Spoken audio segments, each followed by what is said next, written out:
Cardinal Robert Prevost, a Chicago native who spent his career ministering in Peru, has been elected the new pope, becoming the first American to be named pontiff in the Catholic Church's 2,000-year history. The 69-year-old will become Leo XIV as he succeeds the late Pope Francis, who brought the Peruvian-American to the Vatican back in 2023 to head the office of bishops. The globe-trotting Prevost has spent years leading the faithful in Chicago, Peru, and Italy, with the American now in charge of overseeing the church's flock of more than 1.4 billion people. Prevost was born in Chicago on September 14, 1955, to Louis Marius Prevost and Mildred Martinez. He grew up on Chicago's South Side, attending St. Mary of the Assumption Church on E137th Street. He has both U.S. and Peruvian citizenship, the latter of which likely helped Prevost's rise to pontiff, as the Vatican tends to overlook citizens of global superpowers for the role of pope. What to know about his upbringing? Prevost served as an altar boy and attended a parish school and minor seminary school. Along with knowing English and Spanish, Prevost was taught French by his father and Italian by his mother. He earned a Bachelor's of Science degree in mathematics at Villanova University in Pennsylvania, and soon after sought to become a priest, joining the Order of St. Augustine in 1977.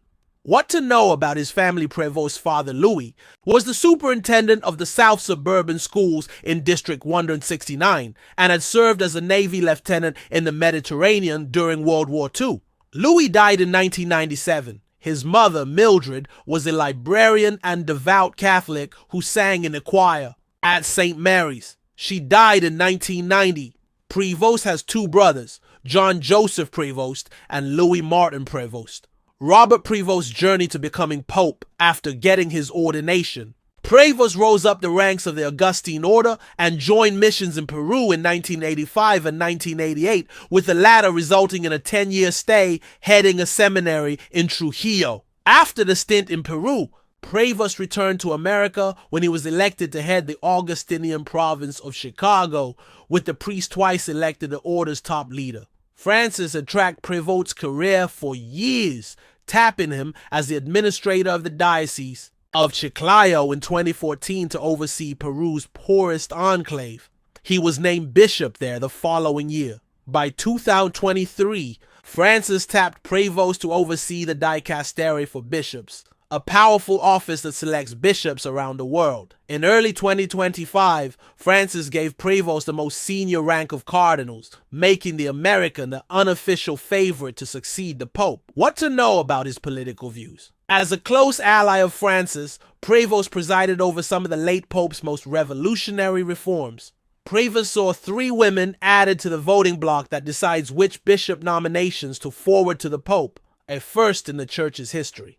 We staff also supported Francis's views on fighting climate change and making the church more inclusive. Prevost has notably spent years criticizing President Trump's stance on illegal immigration, saying it went against the church's teaching and the promise of the American dream. Prevost previously found himself in hot water in 2000 when he faced allegations that he mishandled or failed to act on sexual abuse cases involving priests in both the U.S. and Peru. What to know about his religious beliefs? Prevost has been a devoted Catholic his entire life and spoke about a need to be close to God when arriving at the Vatican in 2023. Pope Francis has spoken of 4 types of closeness: closeness to God, to brother bishops, to priests, and to all God's people. He told the Vatican News, "One must not give in to the temptation to live isolated, separated in a palace, satisfied with a certain social level or a certain level within the church. And we must not hide behind an idea of authority that no longer makes sense today," he continued. "The authority we have is to serve, to accompany priests, to be pastors and teachers.